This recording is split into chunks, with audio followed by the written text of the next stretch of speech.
6202 6202 को बेरिङ लाग्छ। पहिला बेरिङ गरेर यहाँनिर 13 नम्बर हाम्रो नट बोल्ट हुन्छ हैन। नट बोल्ट के हो र? यसै नट बोल्ट हुन्छ हैन। नट बोल्ट ल अहिले नट बोल्ट लगाइयो। तालिममा कहाँ जान्छ? अर्को तालिममा कता फाल्छ गर्ने? कता फाल्छ?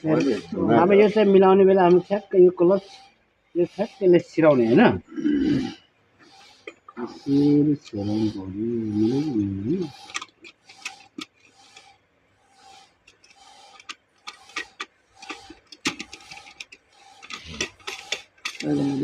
मिल्यो हैन? मिल्यो। यसरी अब इन्जिनतिर हाम्रो जोडिने हो हैन। एउटा यो हाउजिङ हुन्छ। हाउजिङ पहिला यो इन्जिनमा कस्ने हैन। इन्जिन कसेर त्यसपछि हामीले यो चाहिँ मिलाइदिने हैन। यसरी मिल्ने हो।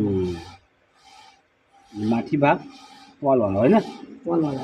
यो पल होला। यसरी सेट हुने हो हैन यो? ओभर भएको यहाँबाट आउने हो। ओभर भएको यहाँबाट आउने हो। यहाँदेखि इन्जिनसम्म हाम्रो ट्रान्समिसन हुन्छ हैन?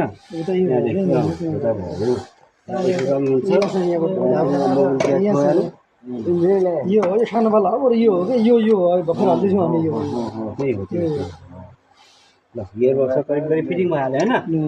ल यो भयो। अब हाम्रो यो क्राउन गियर हैन। क्राउन गियर भन्छ। कराउने गियर भएर कराउने गियर यसलाई हाम्रो एउटा पिन साफ्ट भन्छ हैन। पिनियम साफ्ट पनि भन्छ हैन। क्राउन साफ्ट पनि भन्छ हैन। जस्तो अब पिनियम साफ्ट भन्नु पिन जस्तै छ त्यही भएर पिन साफ्ट भन्छ हैन। पिन साफ्ट जस्तो तपाईँको यसो ड्राइभिङ खराब भयो अब यो सकिने भनेको यो गराडी हो र यसमा लाग्ने हो यो गराडी हैन। ओइ यहाँनिर हैन यसरी मिल्ने हो। कुनै बेला लोड टानेर इन्जिन चल्दैछ भने यो गराडी सकिएर पनि हुनसक्छ है।